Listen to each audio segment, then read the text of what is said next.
Autistic depression, I feel like this is something that we don't talk about enough and really get into detail about what it is and how it comes about. The first thing I really want to touch on is rejection sensitivity. We talk about like sensory issues and things that autistic people have, but the sensitivities also applies to rejection sensitivity, being very sensitive to rejection, mistreatment, and things of that nature. Autistic people are also more prone to being mistreated and also more sensitive on top of it. So that is like a really big one I wanted to touch on briefly. Masking and burnout. We all know about these two topics, but I really want to talk about how this leads into depression in a lot of autistic people. Experiencing burnout can make you feel less than, can make you feel worthless because you aren't keeping up with your goals or you aren't keeping up with your peers and things of that nature. And that can be really, really hard on your mental health. Masking takes a huge toll on autistic people, and society directly or indirectly encourages suppressing autistic traits a lot, and that pressure can make it a lot worse for autistic people. This suppression from society can come from things like bullying, either someone directly bullying you or things online that spread memes and things that are about autistic traits.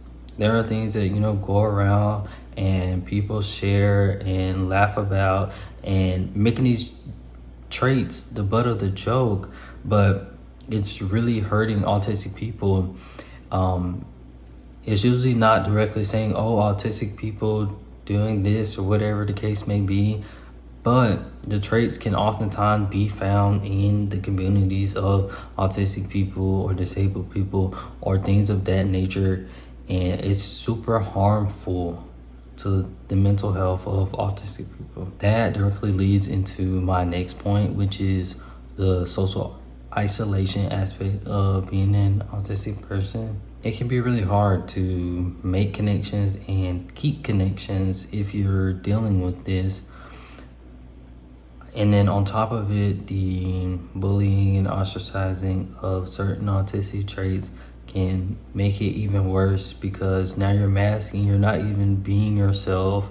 So even if you can keep up with friends or make some friends, you're not being your true self. So that by itself can cause worsening depression and things of that nature, because it's not really you that they're becoming friends with. It's not really you that they like, even if you get to the point where you can have that.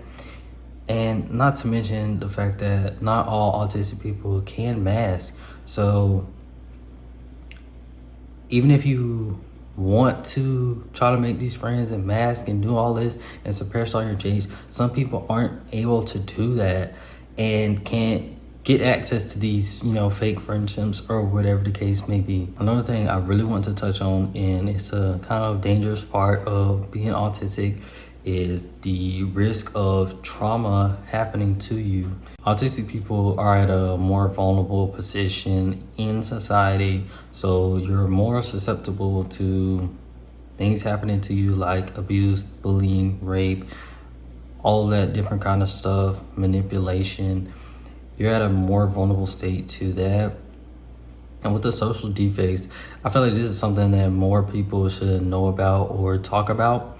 The social defects can lead to you not knowing that someone's trying to manipulate you, abuse you, or take advantage of you. And I feel like that's a really dangerous part about autism, and it's really important to keep in mind, because you don't want to put yourself in a position where you're at risk or make it worse on yourself than it has to be. We already know these things, being abused and trauma and stuff like that, can cause depression, but we don't talk about how autistic people are more prone to those things happening to them. Before closing this out, I want to touch on some things that can help you if you're experiencing depression.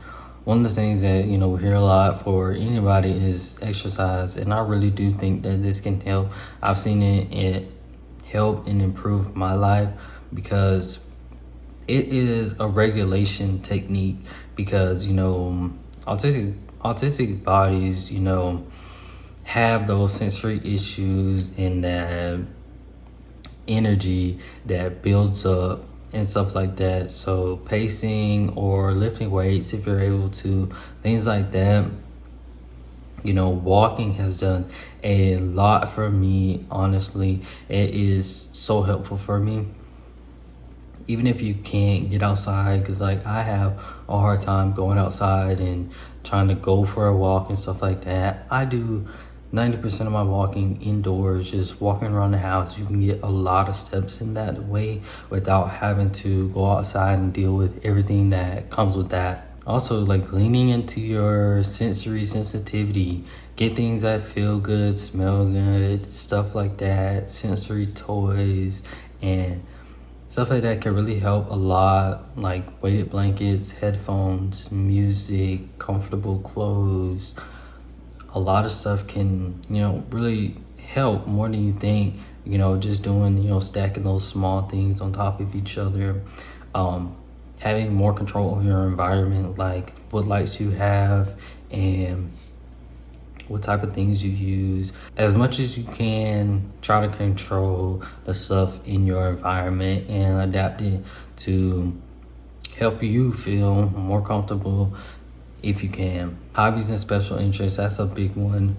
Lean into those as much as you can. Try to do different things with your special interests, new things with your special interests. Find, communities and new ways to engage with your special interests and carve out time for that stuff because it's really important. Like, even if you're an adult, like, I don't care how old you are, make time for those things because you need it and you need that for your regulation.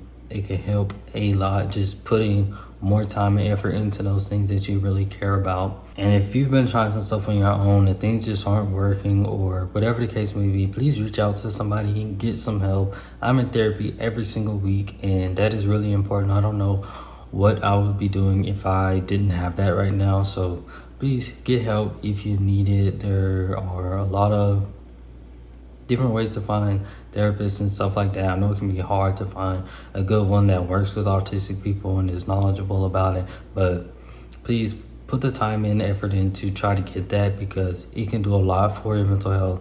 Just having somebody that understands you and actually gets what you're going through